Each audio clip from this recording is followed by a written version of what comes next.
Professor ইউনূসের আমলে আমরা দেখেছি যে ছাত্রলীগকে নিষিদ্ধ করার জন্য, আওয়ামী লীগকে নিষিদ্ধ করার জন্য উঠে পড়ে লেগেছিল এনসিপির নেতারা। বিশেষ করে জুলাই আন্দোলন যারা করেছেন, সামনে থেকে নেতৃত্ব দিয়েছেন, তাদেরকে নেতৃত্ব দিতে দেখেছি। তারা যে কোনো মূল্যে ছাত্রলীগকে নিষিদ্ধ করতে হবে, আওয়ামী লীগকে নিষিদ্ধ করতে হবে, এই চাওয়া পূরণে ব্যস্ত ছিল প্রফেসর ইউনূসের আমলে, এবং সেই চাওয়াটা পূর্ণও হয়েছে।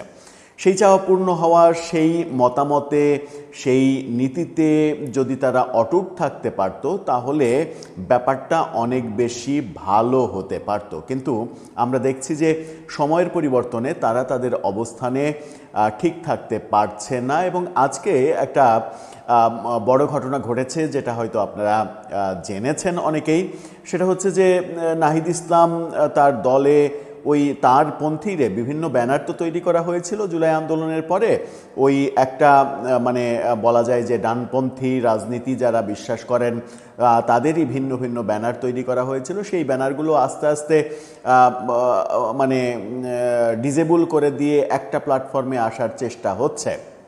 সেটাই আজকে দেখেছি যে আপ বাংলাদেশ সেটা একেবারে ভ্যানিশ করে দিয়ে তার নেতারা এনসিপিতে যোগ দিয়েছেন। আবার বৈষম্য বিরোধী আন্দোলন ওই ব্যানারে হিসাবে এতদিন যারা অ্যাক্ট করছিলেন তারা অনেকেই এনসিপিতে যোগ দিয়েছেন। এবং সেখানেই নাহিদ ইসলাম বলছেন যে ছাত্রলীগের নেতাকর্মীরাও এনসিপিতে যোগ দিতে পারবে, কোনো সমস্যা নেই। আজকের আগে পর্যন্ত ছাত্রলীগ ছিল ফ্যাসিস্ট। আজকের আগে পর্যন্ত ছাত্রলীগকে নিষিদ্ধ করার এবং নিষিদ্ধ ছাত্রলীগকে নিষিদ্ধ ফ্যাসিস্ট, এই ব্যাপারগুলোই তো বলে আসতে শুনেছি তাদেরকে। হঠাৎ করে আজকে ছাত্রলীগ এত ভালো হয়ে গেল যে ছাত্রলীগের নেতাকর্মীরা এনসিপিতে যোগ দিলে তারা পুত পবিত্র হয়ে যাবে, তাদের আর কোনো দোষ থাকবে না। ব্যাপারটা আসলে রহস্যজনক, এবং সেই রহস্যজনক ব্যাপার নিয়ে সামাজিক যোগাযোগ মাধ্যম একেবারে তোলপাড় হয়ে গেছে। সাংবাদিক আনিস আলমগীর এটা নিয়ে ব্যঙ্গাত্মক একটা স্ট্যাটাস দিয়েছেন, অনেকেই অনেক কথা বলছেন।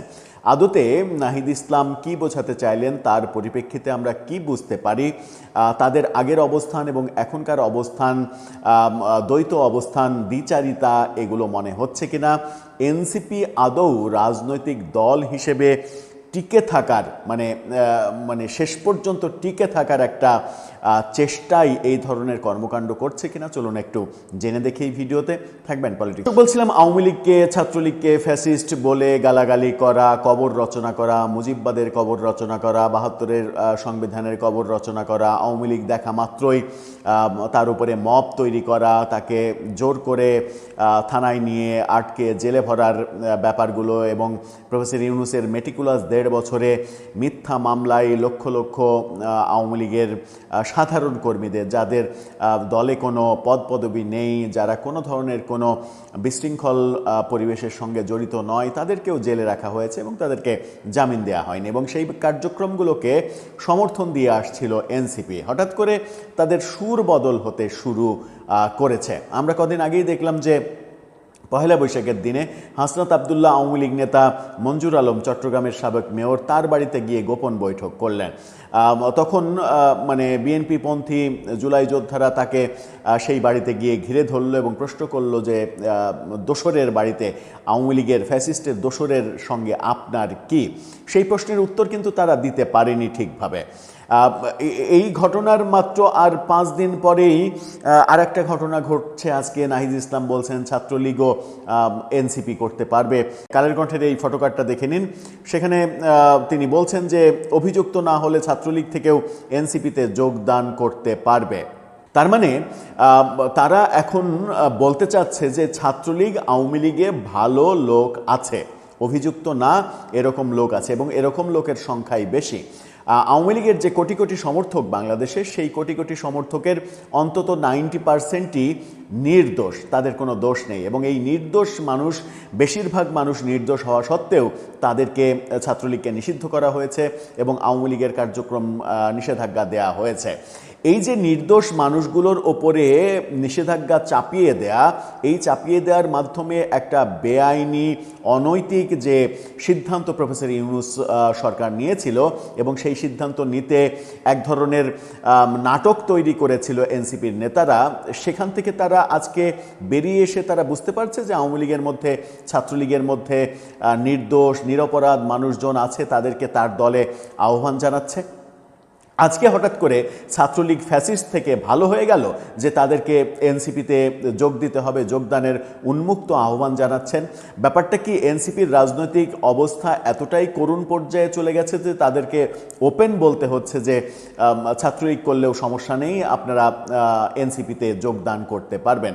অনেকেই ফেসবুকে লিখছেন যে এনসিপি মূলত রাজনৈতিকভাবে নিজেদের ধ্বংসের হাত থেকে বাঁচানোর জন্য এখন এই মরিয়া চেষ্টাটা করছে। আমরা এর আগেও এরকম বক্তব্য দেখেছি যে মানে এই এখনও দেয়া হচ্ছে যে যারা বিভিন্ন দলের মনোনয়ন বঞ্চিত হবে, যারা বঞ্চিত হবে, তাদের জন্য এনসিপির দুয়ার ফাঁকা আছে। বিভিন্ন দল আগামী স্থানীয় সরকার নির্বাচনগুলোতে মনোনয়ন যে নেতাদের দেবে না তাদেরকে এনসিপিতে ভেড়ানোর প্রকাশ্য কথাবার্তা তারা বলছে, এবং এটা যে রাজনৈতিক দুর্বলতা প্রকাশ করা, তাদের নিজেদের রাজনৈতিক অবস্থান যে খুবই দুর্বল হয়ে গেছে, সেই দুর্বলতাটাকে যে প্রকাশ করা, এটা পাগলেও বোঝে, এটা না বোঝার কিছু নেই।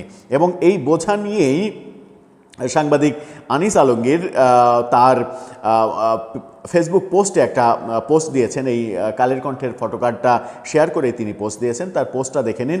তিনি বলছেন, তিনাদের দাবিতে একসময় বিশ্ব বাটপার ইউনূসের পক্ষ থেকে বলা হলো ছাত্রলীগ নিষিদ্ধ, তারপর বলা হলো আওয়ামী লীগও নিষিদ্ধ। বাহ, একেবারে ইতিহাস গড়া শুদ্ধি অভিযান। কিন্তু গল্প এখানেই শেষ না। এখন ইনাদের নতুন ঘোষণা, ছাত্রলীগ থেকে কেউ আসতে পারবে যদি অভিযুক্ত না হয়। মানে আগে দরজা বন্ধ, তারপর আবার একটু ফাঁক করে বলা, ভাই ক্লিন থাকলে ঢুকে পড়েন। এই রাজনীতির নতুন ফর্মুলা দেখে তো মনে হচ্ছে নিষিদ্ধ আর আমন্ত্রণ দুটোই একই প্যাকেজে চলছে। একটাই প্রশ্ন মাথায় ঘুরে, চান্দা ধান্দার জয়নিং কি কমে গেছে নাকি যে এখন আবার পুরন স্টক রিসাইকেল করতে হচ্ছে? রাজনীতিতে আদর্শের চেয়ে অফারের ভ্যালুই বুঝি বেশি হয়ে গেছে। আওয়ামী লীগ ছাত্রলীগ কি এনসিপির দয়ায় রাজনীতি করবে? নাহিদ সাহেবের মনে রাখা উচিত যে রাজনীতি নিজের প্রতিপক্ষকে নিষিদ্ধ করে, যে রাজনীতি নিজের প্রতিপক্ষকে নিষিদ্ধ করে সে আসলে নিজের দুর্বলতাকেই বৈধতা দেয়। খুবই স্পষ্ট কথা, যে রাজনীতি প্রতিপক্ষকে নিষিদ্ধ করতে চায় সেই রাজনীতি এবং সেই রাজনৈতিক দল যে দুর্বল, এই দুর্বলতাকেই বৈধতা দেয়া সেই নিষিদ্ধ করার প্রক্রিয়াটা।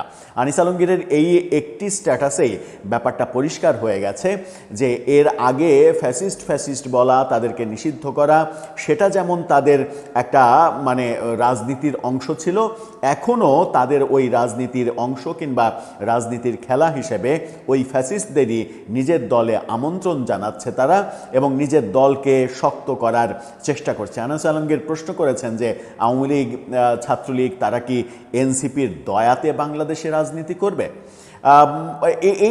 এই যে আলোচনাগুলো এনসিপির রাজনীতিকে অনেক বেশি ক্ষতিগ্রস্ত করছে। বিশেষ করে এখন ওই মঞ্জুর আলমের সঙ্গে বৈঠক সহ বিভিন্ন আলোচনা চলছে। এমনকি এই আলোচনাও ছড়িয়ে পড়েছে যে আগামী স্থানীয় সরকার নির্বাচনগুলোতে এনসিপি এবং তাদের বড় মিত্র যারা জামাত, তারা আওয়ামী লীগের সঙ্গে ব্যাকডোরে গোপন আলোচনা চালাচ্ছে যেন পরবর্তী নির্বাচনগুলোতে আওয়ামী লীগকে যদি বিএনপি নির্বাচনে অংশগ্রহণ করতে না দেয় তাহলে আওয়ামী লীগ যেন এনসিপি জামাতের পক্ষে অবস্থান নেয় এবং তারা ভোট দেয়।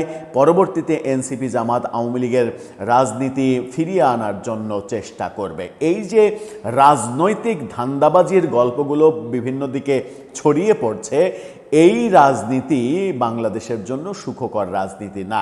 ওই এনসিপি জামাতের আওয়ামী লীগকে আহ্বান জানানো যে তোমরা ভোট দাও, কিংবা আওয়ামী লীগের তাদের ভোট দিতে হ্যাঁ করা কিংবা উৎসাহ ফিল করা, এই দুটোই আসলে ধান্দাবাজির রাজনীতি।